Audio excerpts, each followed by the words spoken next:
Hi, hi, hi, Mohit. How are you doing? Am I audible? Good. So I think to begin with, viewers, let's welcome all our viewers. This is our very special WiTalks, which is our Leadership Connect session with leaders such as yourself, Mohit. Viewers, for your benefit, I will go ahead and introduce Mohit for so that all of you get to know him a bit better. So Mohit is a partner with KPMG. He currently is the CEO and the head of the cybersecurity business, which straddles across India, Singapore, and Indonesia. So those are the three countries or geographies that are within his ambit. Mohit's expertise runs across several areas. So cybersecurity is obviously something that he currently handles. In addition to that, he's had extensive exposure to M&A advisory, as well as to risk consulting and risk advisory. So those are the various areas that Mohit has handled. Currently, he heads a 500-member cybersecurity team, advises his clients on cyber threats, building, cyber infrastructure, uh, advising on cyber strategies. So those are things that bring up his current assignment. In addition to that, as I mentioned earlier, he's had exhaustive experience in M&A advisory and M&A consulting, which he has done across India, the United Kingdom, and several countries in Europe. He's also advised global private equity funds, both at a pre as well as a post-funding stage. And the other aspect of his background is he has led one of the most successful forensic practices, being responsible for its tremendous growth while he was at the helm. And in addition to that, he was also a member of the global steering committee for the forensic practice as far as KPMG is concerned. And I'm sure he would have handled many marquee investigations. While we call them marquee investigations, while they actually happen, since I'm sure they also, cover areas like anti-bribery and stuff like that. Some of them, while you were doing them, Mohit, with your team, sure, but perhaps a little more gory than they appear as Yeah. glamorous for the outsiders. Yes. Mohit, this is where I will pause and welcome you once again to our show. A very Thank you. warm welcome on behalf of Women in Technology. And to begin with, let's start off with a very simple question, which is just about to get to know you a little better. So Sure. already the viewers are acquainted that, broadly what you have done. So maybe I leave it to you, to, either anecdotally or talk about a few of your standout experiences. And I'm sure viewers would benefit from that. So over to you, Mohit. Sure. Thanks very much, Anirudh. I'm really happy to be here. I've sort of followed the Women in Technology forum for a while from the outside, and I do think that you're doing fantastic work in getting women together. As far as I'm concerned, I'm a thoroughbred consulting business guy. I got out of college in 1994 from DU, and I joined KPMG to do my chartered accountancy. I did my CA with the firm and stayed on. I did audit for the first 5 or 6 years. Did a little bit of move then to doing corporate finance after I qualified as a chartered accountant. I did about 13, 14 years of M&A diligences, which is called a transaction services business at KPMG. During that time, I worked in the UK for a bit as well. And in 2013, I actually moved from transactions and the M&A space into forensic investigations, which was a very exciting space, which is a business I then sort of led for about three and a half years. And Now I've just taken on, as you said, a new sort of role within the firm. I am a non-techie in the world of techies within KPMG, and a chartered accountant and M&A professional. But the role that I'm playing is to take the technology and the cyber issue to boards. I try and address the non-techie in my client so that I can relate to him, whereas my techies relate to the CIO and the CSO, then the CISO community. So I think I'm finding the new role extremely exciting because I really believe that consulting or anything in the world will not survive without a serious mix of technology in the future. So we recognize that as well at KPMG, and I think tech will be the world to go. On a personal note, as I told you, I got out of college out of DU, worked with KPMG for so many years, lived in the UK for 3 years. I met my wife at KPMG, so that also is.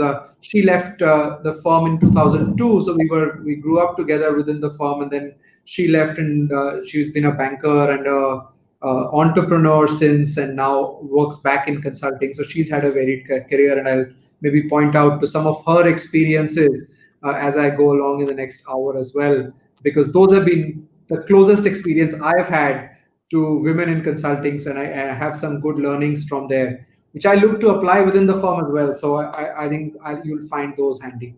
So that's about me, and I'm a rookie golfer, a percussionist at heart, so I play percussion, and I like to enjoy my life alongside doing some consulting. Wow, I mean, that's really, really impressive. So, you spoke about several things. Not quite sure which one to pick up. But let me begin. As you said, the future would belong to technology, and you're Yeah. a chartered accountant leading a team of, well, close to five. I mean, I guess the vast majority of your 500-member cybersecurity team would actually be people who have specialized in technology. Yes. So, what is it to sort of helm or lead, a team of technologists and to deal with CIOs and CTOs and maybe Yeah. even CEOs, right? Yeah. Some of your interactions, I'm sure, are at the board and at the leadership level. So, what Correct. is it for, a person who's not really grown up in the technology space to lead Yeah. technology? Maybe Understood. we could start with that. Yeah, so I've been doing it for about a year now. My first part of the job when I got in was to start learning, because I'd known the risk consulting business quite well, and in my forensic role, in my M&A role, we had used technology quite extensively, but I do realize that using it is very different from being in it and being able to advise clients on it.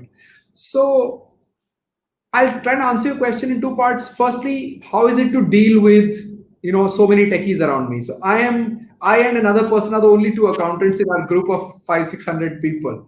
But the way we dealt with it is that I bring a very different perspective, which is a user's or a not a user buyer's perspective to consulting on cybersecurity. And cybersecurity is not a technology issue anymore, actually. Okay. Its resolution lies in technology, but the issue is not technology anymore. The issue is very business oriented. The theme that we are going with is that, or even the way we are selling cybersecurity today, traditionally it's been sold as fear. You will get attacked, so you need us or some technology solution to try and protect yourself. While that still remains true even today, but I believe that it's become a business imperative today. Unless I, as a business, can give comfort to my customers that I am secure, I am unable to actually forge a long term relationship. If I, as a business, am unable to give comfort to my consumers that their data is safe with me, I am not able to get comfortable with my consumer base. Look at the example of Zoom, for instance. What a meteoric rise, of course, driven by a pandemic and an event, but a meteoric rise that came down so suddenly just because word went around that it's not secure. So the pace at which businesses can get impacted because of cyber threat allows me or someone like me with some business connectivity to try and sort of make an impact and have a conversation. The second element is that we as a consulting business are not a technology player. We are not in the play of creating products that you can just come and install. So we work with an ecosystem, which is I would work with Microsoft on its cloud infrastructure. I would work with AWS if needed. I would work with all the sale points of the world, etc., who are doing lots of products in the cyberspace. But all of those products need implementation support. They need some customization, which requires business understanding.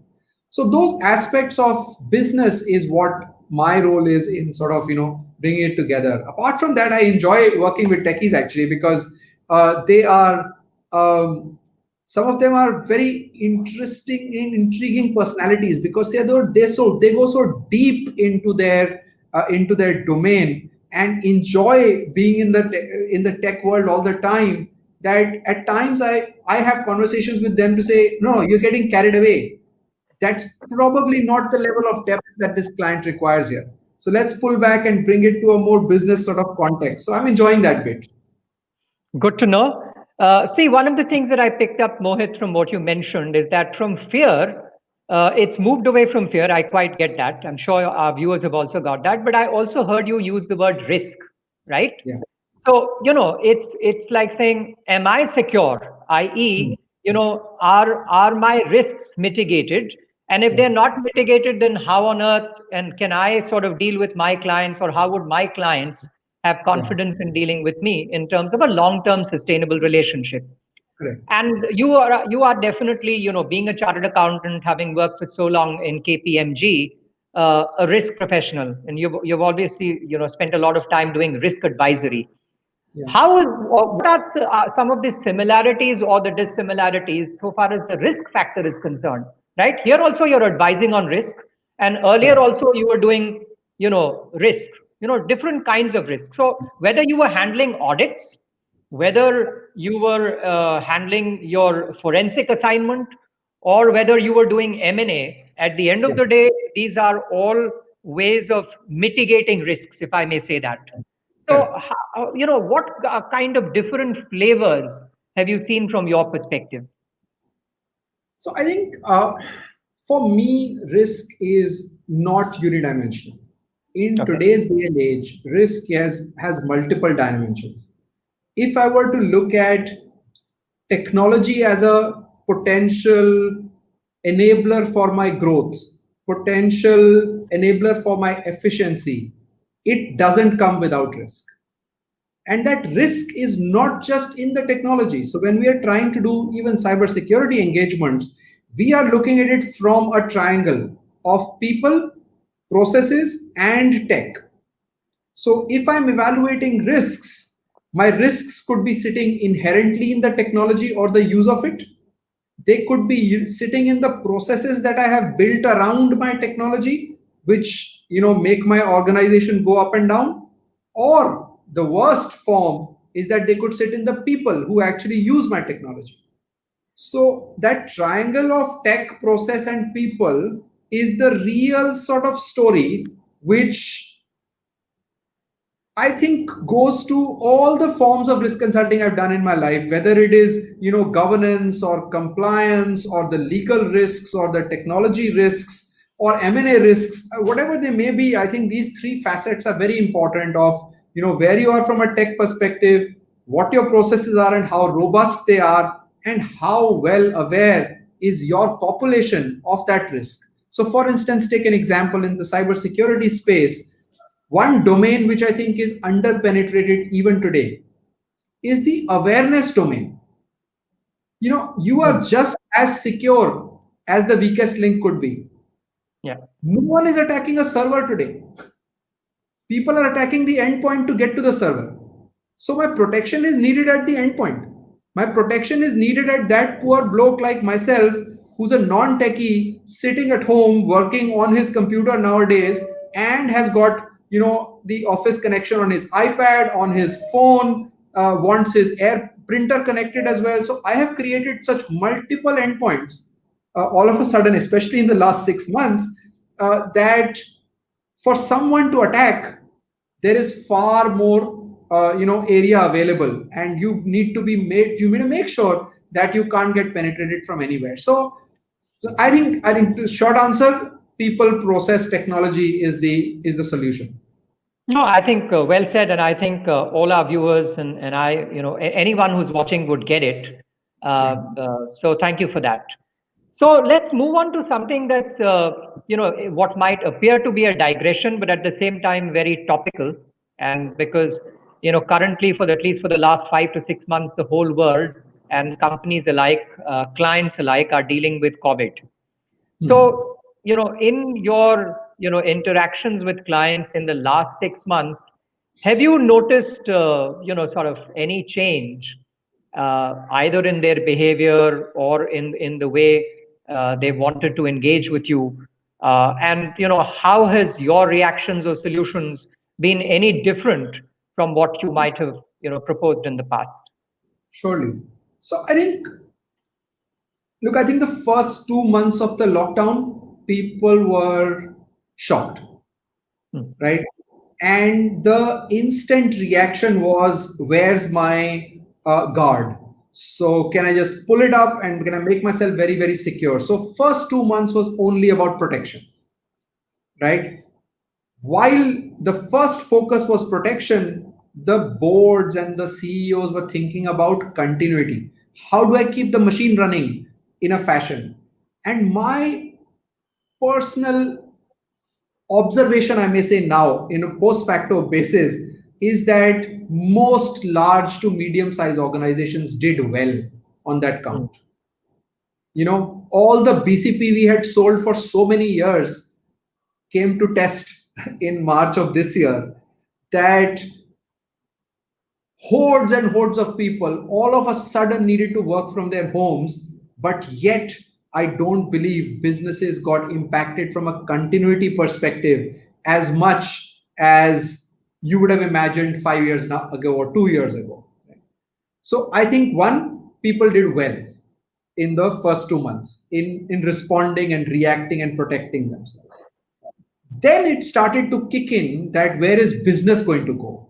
Where is the growth going to come from? Where are we going to sustain the cash from? What is my financial headroom? So you had various sort of issues about keeping the growth momentum, keeping the continuity of the organization going, because this pandemic was not looking like going away, right? Then people started responding very differently. I think from a business perspective, I'm saying they started responding very differently. We saw some industries which had a natural fit. For instance, healthcare, pharma, digital, the entire digital space, the food space, FMCG, started to find a way to continue their businesses and just for sort of absorb the loss of the first 2 months. Whereas the larger industrial, manufacturers, the B2B businesses struggled a little bit because it took longer for them to come back because demand was not being generated. The third side were the ones who were in really poor shape: the airlines, the industries in travel, etc., and the entire SME population, which we don't necessarily service at KPMG very extensively, not the small industry, but we do deal with a lot of medium enterprises. With the medium enterprises, I saw that those entities that were not traditionally governed very, very well operated with very small cash headrooms. Hmm. So the financial leverage that they had, or the headroom that they had with their financing, they started to struggle after 2 or 3 months because cash started to run out. No one was running beyond with two months of cash, right? So when cash started to run out, I think that's when businesses started to panic.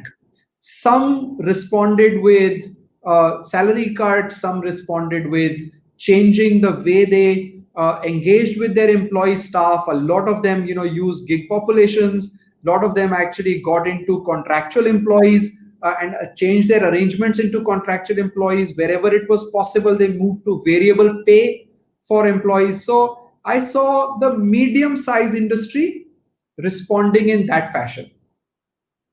The large companies, I think, decided for themselves this is a pandemic that impacts everyone. It's not just impacting us. They use their holding power. So the larger entities use their holding power of keeping their employees. They kept their employees engaged actually, and that also was very nice to see. Most companies, after they moved home, I think the HR departments did an awesome job of keeping people engaged, keeping people trained, upskilling them. So they found things to do with them. Now we are 6 months in. I'm starting to now see some businesses really get tested, Okay. right? Because I think the SMEs have started off. The world in India has accepted that abhi hoega COVID to dekhi jayegi, apna business karte. So the small and medium enterprises have started doing their businesses, and those demands have started to generate, I would say. So they are seeing some bit of traction. I wouldn't put a VWU on the curve, but they are seeing some traction. The larger industries are now starting to evaluate the impact of the 6 month loss.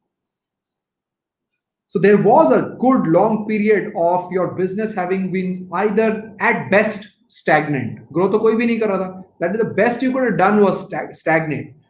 Those people are now starting to evaluate the impact and tighten their P&Ls. Those that are answerable to investors are starting to decide in their own heads how do they look at responding to their investors, responding to the community.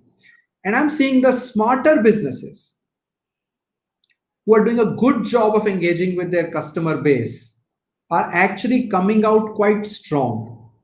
We are seeing an uptick in our demand as a consulting industry. You would imagine that we'd be very poor at this point in time because no one is really spending on consulting. But there are people who are saying, is there an opportunity here to reset my some things in my business? Is there an opportunity to relook at my supply chain? Is there an opportunity to relook at how I sell my product? Can I just rejig my entire demand chain? So there are businesses, and the cyber side, of course, people are looking at more protection because endpoints have gotten created. So I think that various businesses are finding now that we need to get our life back on track, start doing business, and see growth. Longer term, my view, first this pandemic needs to stop. The impact needs to stop.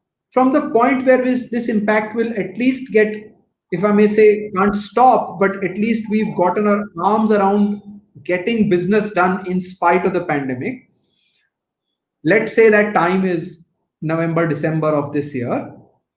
Then I see 6 months of stabilization, 1 year of growth that brings us back to 2019 levels, and by 2022 end, I think I am seeing that most businesses will feel that they are back to where they were.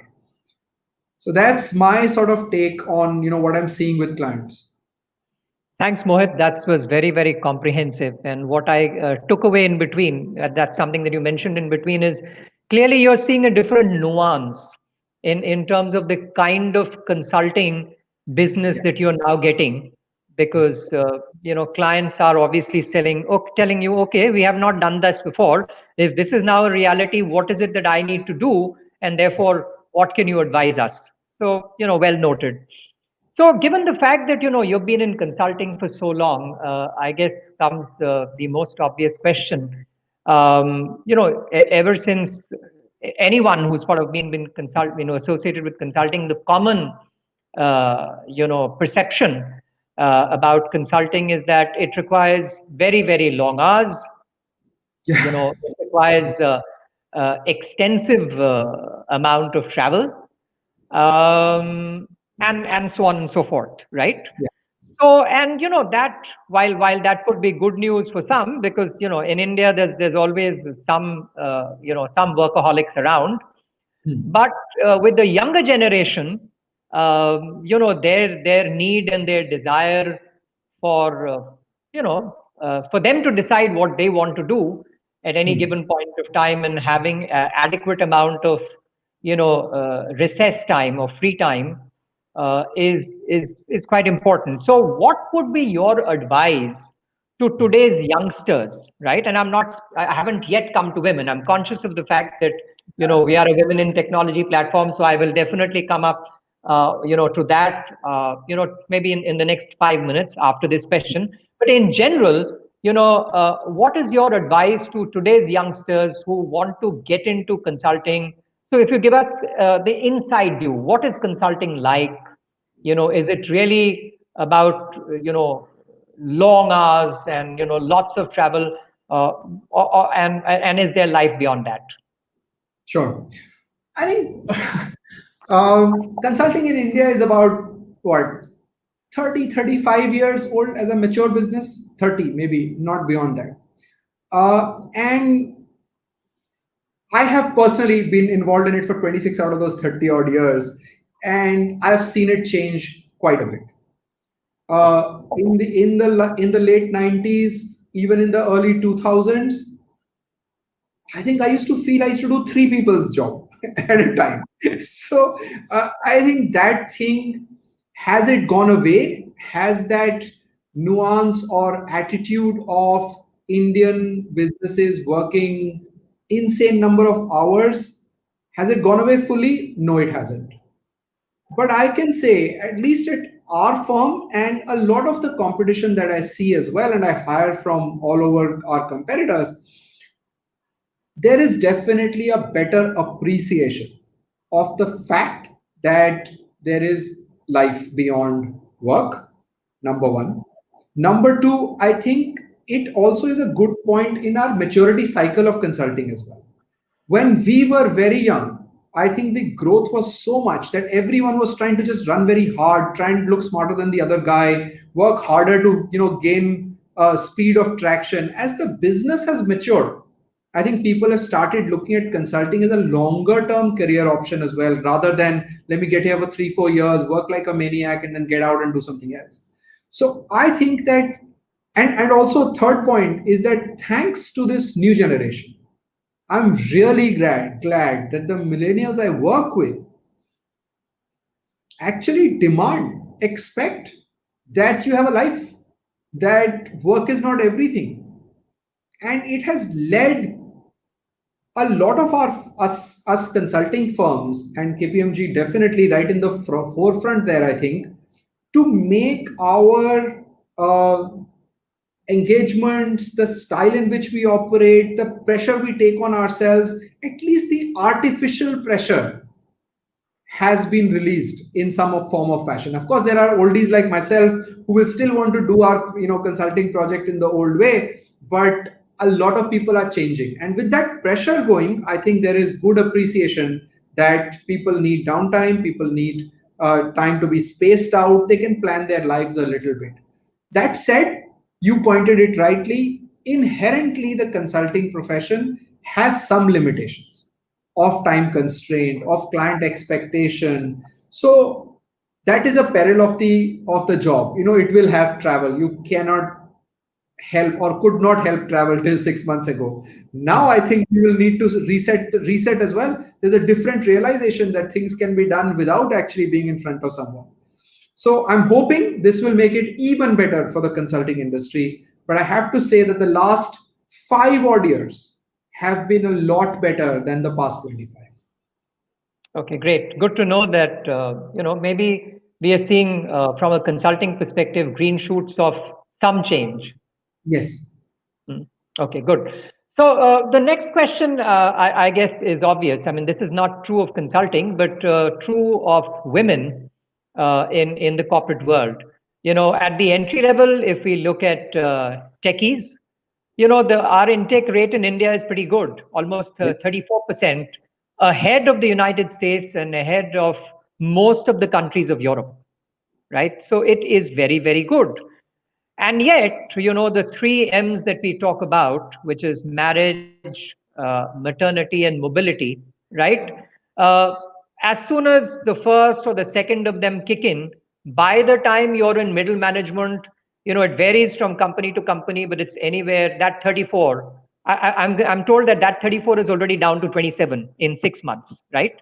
So that's one, statistics worth, and then these are published statistics, yeah, NASCOM statistics. That 34 was supposed to be 18. That 18 is now 11 at mid management. And obviously, it's not unknown that at the corner room offices in the C suites, it's anywhere between 1 to 4% in India. It's definitely not more than 1%, Yeah. right? Uh, I guess the same logic would extend to consulting as well. Yeah. So the women who are already in consulting, or women who are hoping to sort of get into consulting as a viable career option, one of the things that we know that in order to take our careers forward, you need networking for a variety of reasons, and you also need role models. Yeah. Now, obviously, there would be, not so many women to speak with or to look up to. What would be your advice to the women who are already working in consulting firms, as well as all the women across who might be listening in, who are youngsters, who are sort of still thinking, what kind of career to pursue, Yeah. right? Um, in the absence of adequate number of role models, how do they network better? How do they sort of make their presence felt?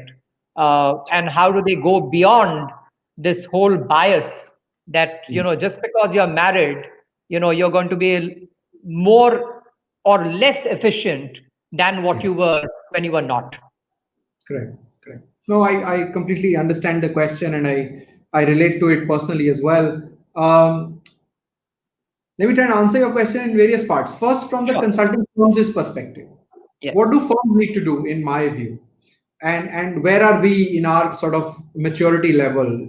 Those percentages at the firm at KPMG are slightly better. We are 49% women up to the consultant level. So analyst, exec, consultant is about 49%. My business is about 47, 48%. But as we get to the partner stage, I think at partner we are about 9.5% of the partner population within the firm are women. So do we need to do something about it? Surely, 100%. So I also serve on the board of KPMG India, and one of the things that we've launched is a very serious program on the diversity agenda for the firm. And I personally am very focused on the fact that I don't want it to be only a symbolic agenda, because symbolic agenda everyone has got, right? You put it up on the notices and you say that I have a diversity and inclusion agenda, but I wanted to make a substantial difference, and it cannot happen with one-time actions. So now I'll try and relate it to the point you were making. If I look at my population from analyst, exec, consultant, and then our levels go from assistant manager to a senior manager, and then a director and a partner, where am I losing my people? I'm losing my people at post consultant, at the assistant manager level. Typical age profile 25, 26, and they stay up to the manager, senior manager level till about 30 to 33 in age, right? That is the uh, that is the population, or that is the space that we as consulting firms need to attack. We need to make sure that we have enough ways and means of protecting, encouraging, and actually trying to retain our women population in that age bracket. If I can retain them with sensible policies from 26 to 30 to 33, that will suddenly change the people I have available, to be a part of the director partner population. Number one. Number two, as a firm, I think we are being stupid. Not just we, all of consulting firms are being stupid at losing 50% of our workforce, expert workforce is just going away because I don't have a way to give them a sensible career.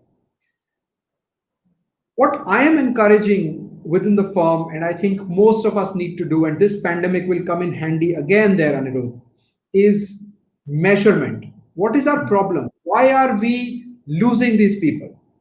Because in our own heads we believe every the team must sit together till whatever time it takes to get something delivered. Number one, we believe the person who works longer hours is the smarter chap here.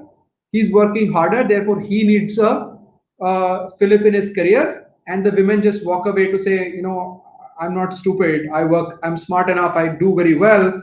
Why should I not be in the list of promotions, or not get an adequate uh, recognition of the work I do, just because I can't sit the hours that this person can. All of these will get challenged in this new pandemic stage. How?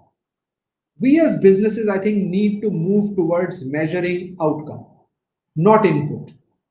Till such time we were measuring people on inputs and putting those KPIs, we were rewarding people on input, right? Input versus output. I am changing output to outcome. As consulting is maturing also, and more processes are coming into consulting, I think you can split your work among a team and do it outcome based rather than input based. That is a small shift in the way I will measure someone, but a big shift in the population that I will have available, because then the other person, women for instance, here are not looking at saying that uh, I'm not looking at it from a perspective to say, oh, you know what, I'm being measured against someone for the time I can put in. It's an outcome. So that I think is a shift. I also acknowledge one more aspect. There are parts of consulting that cannot change to being outcome driven. That will have to be input driven, unfortunately, at times. Those parts of the business, I think, will need slightly more structural and different sort of changes. But there is a large part of the consulting profession, the entire risk consulting space, the technology space, in my view, the M&A space, for instance, to some extent, the entire consulting, strategy consulting, ops consulting space. I think they can all become outcome driven, and there are parts and roles that can become outcome driven. And once that shift can happen, I am very confident that firstly, consulting firms will have ability to use the expertise of so many diverse people. And slowly, in 5, 7 years after you've supported those 26 to 32 year olds, you will have far more number of people automatically just walking into the director partner sort of group.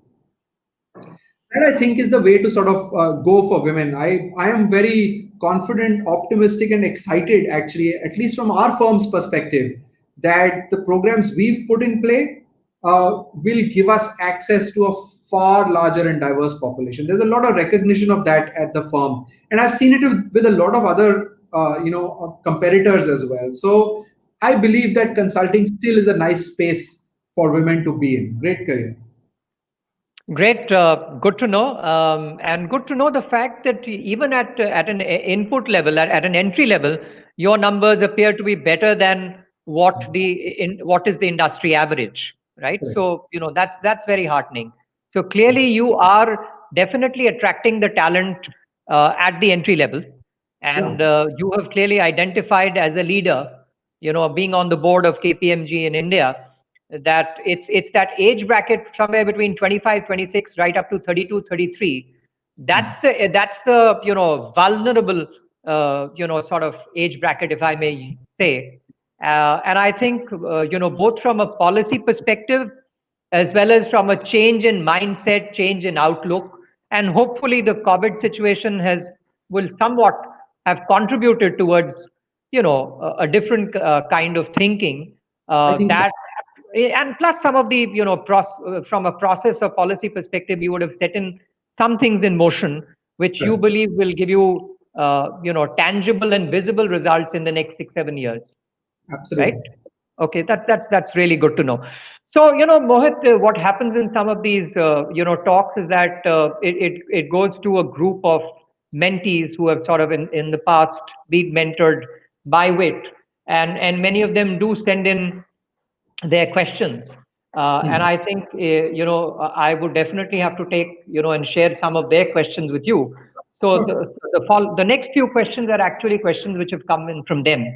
Hmm. So someone has asked a question saying, how does one max or how does one crack, a consulting, interview? Someone who's sort of probably gone through a few rounds, has cleared the business rounds by her own admission, but Hmm. has struggled with some of the rounds where case study solutions are, brought in. So, Yeah, what would be your advice to such people? understand. Uh, I think the consulting profession uh, is a place that traditionally has trained people fresh into their own mold of processes, right? So when we are testing people on entry level or input, the thing that I'm looking for is the ability to think out of the box, right? Have an ability to structure and think and analyze a solution or a situation and understand a business context and have a personality that can stand up to a client. So four things I'm after, right? So my suggestion to people would be, if you want to be in consulting, it's not a profession where you can be just a domain specialist and grow very big. Just a domain specialist has a different career path within consulting. He has a role to play as well, or she has a role to play as well, but she doesn't grow unless she's got the personality set cracked. So definitely work on that one aspect of your entire profile. Domain specialization is very important, but putting it in a business perspective is extremely important as well. So Yeah, it'll be very meaningful, I guess. I keep telling my teammates that, do you understand my business properly, which is the consulting business? And a lot of them say, why do I need to understand your business? And I've turned around and said, if you can't understand, how can I expect a client to be comfortable that he gives an assignment to you, that you will come into his business, understand it very well, and give him advice as well? So, understanding a business is a knack. And that is where I've seen most people not do well in the case study side of the interview process, because you're not applying or you do not have a good understanding of businesses. So I would reckon that someone who's applying a fresh or someone who's in the early years of their consulting career, focus on looking at businesses from the outside. You see a restaurant, you should think about what goes on in this restaurant. You see a logistics business, you should see how it went, how someone went about it, right? From a business perspective, if you have that knack, then you will be a successful consultant, because consulting is about having the ability to use your domain knowledge in a client's business situation. Most consulting projects fail because we fail to do this one thing. The good consulting projects are the ones that the client turns around and says, yes, man, this guy came, he brought his own perspective, but he understood me and did a good job of it. So that's the thing I'm testing most times. And I think a lot of case studies don't go well because people do a lot of techie analysis, a lot of domain stuff, but don't provide a business envelope to it. That I think is one thing I would suggest to people. Again, thanks, Mohit. Very, very comprehensive. And while you did not use some of these terms, some of the things which were my takeaways were having the big picture, Yeah, right? Having the curiosity, yeah, having the desire to learn beyond your domain, uh, absolutely. listening to the client or the customer with rapt attention, Right. absorbing and understanding his situation, and then Yeah, being able to link your solution yeah, or link your domain expertise to what he needs, I guess, yeah. are some of the things that you spoke of. Absolutely. Yeah. Absolutely. Excellent. Yeah, great points. Yeah. Thanks so much, Mohit. Let's move on, further and delve deeper. So, are there, obviously, so some of the qualities that anyone, who wants to be successful in consulting, in the consulting space, that's very, very clear. Do are do women need something else? And that's again, that's not a biased question that I've asked. It's actually probably some person who sort of asked this question. Is there something that a woman needs to do over and above what Hmm. anyone else needs to do in consulting? And Yeah. on the face of it, it may sound unfair, but Yeah. the question having been asked, it's only fair that I ask you in the way that it's been asked. Yeah. I personally don't think women need to do anything different. I think organizations need to be different.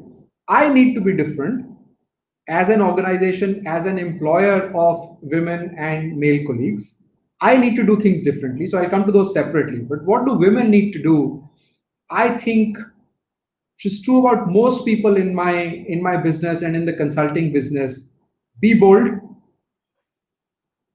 be confident, be honest, be yourself, bring your own personality to the fore as well. Don't try and borrow personalities. Don't try and be a meekling because meeklings have no space in the consulting space, right? So these I think are important for most people and very important for women because I have seen that a lot of our women colleagues are uncertain of themselves, are unsure, and therefore less bold than they could be, right? The one thing that I don't think women should do or don't need is that they don't need anyone's sympathy. Hmm. They don't need my sympathy on the job. And if I as an employer start to believe that I need to be sympathetic towards women, I got it wrong. It's empathy I need. I don't need to provide any sympathy. I just need to recognize the circumstances in which that person operates and therefore provide as an organization a forum that everyone from various diverse backgrounds can actually come and contribute to my organization for getting the outcome out. So, a lot of times a lot of people are looking at the agenda of diversity as an agenda that I have to provide sympathy. I think it's the completely wrong way of looking at it. Okay, I think point well noted. As a leader, Mohit, and like you mentioned, you're actually on the board of KPMG in India.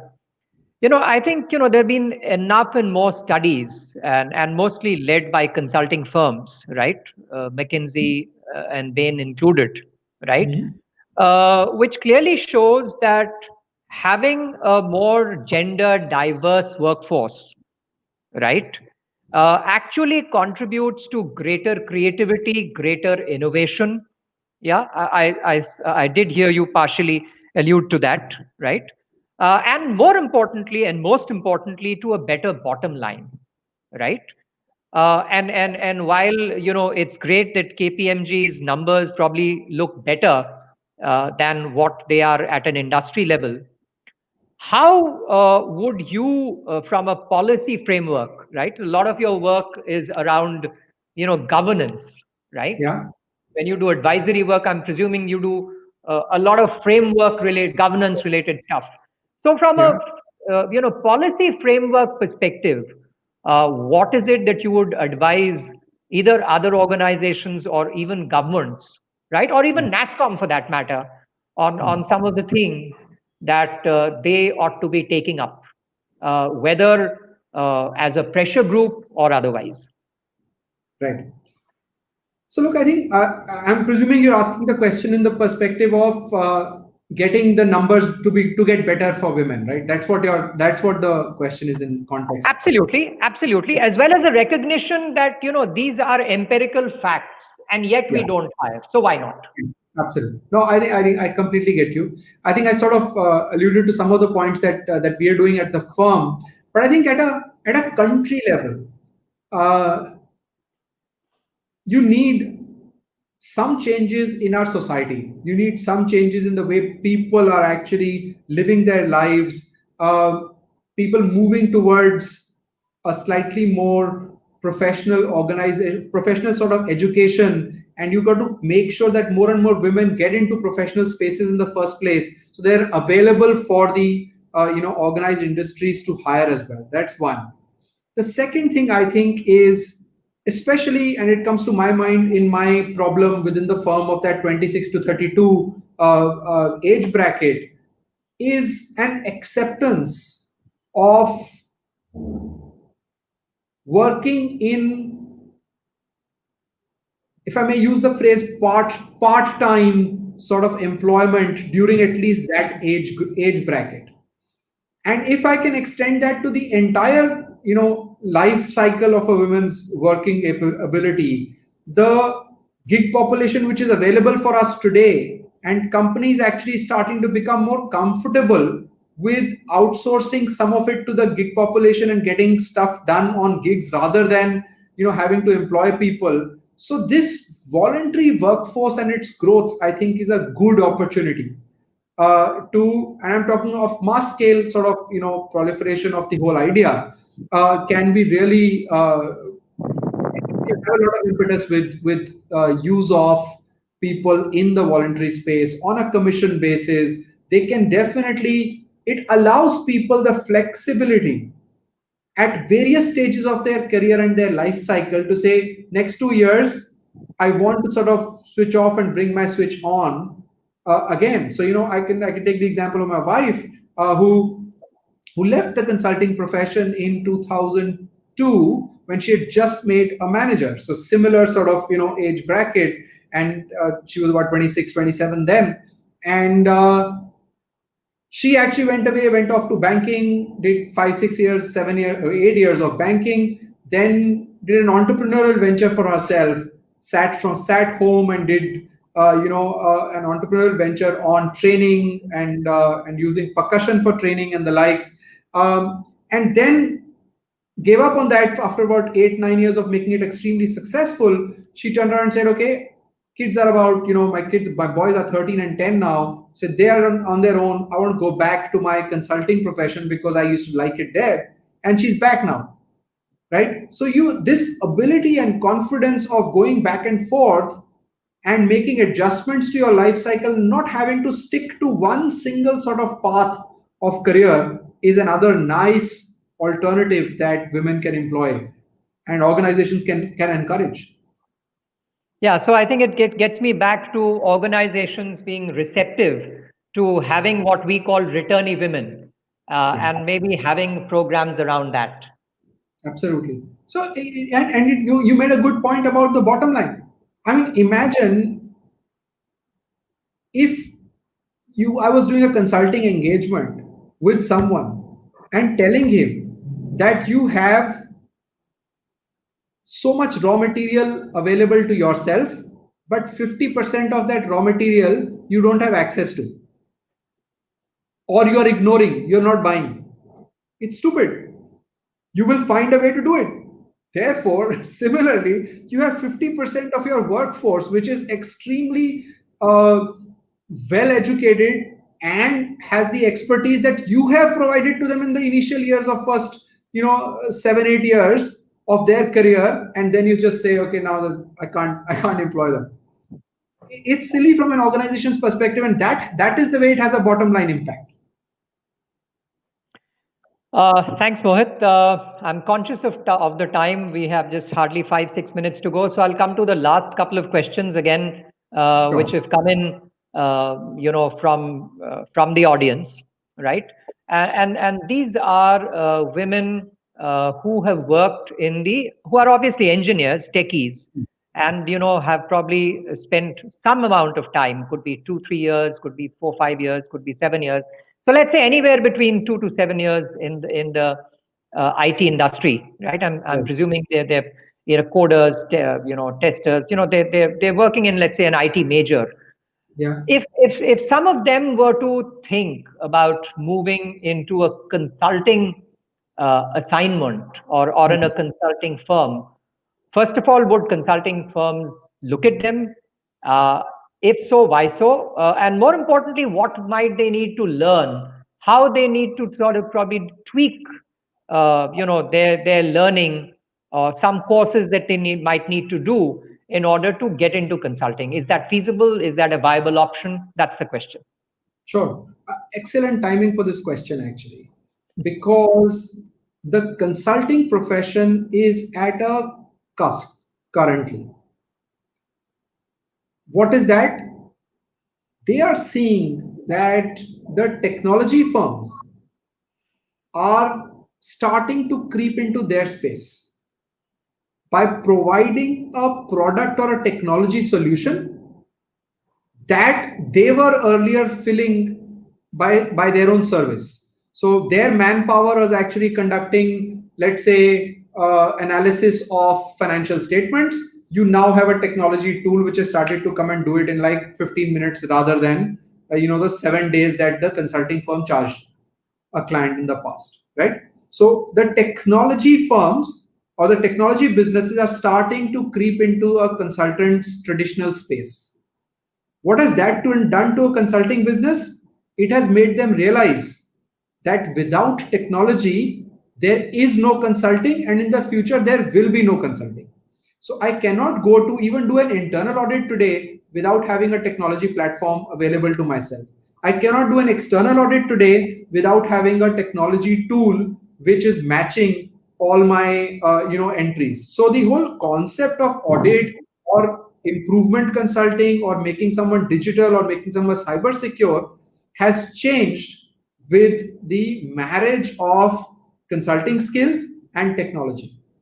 So, bringing it to your question, the need for technology professionals in the consulting space is higher today than it has ever been. So, if someone's a technology professional looking to move to consulting, there is no better time than today.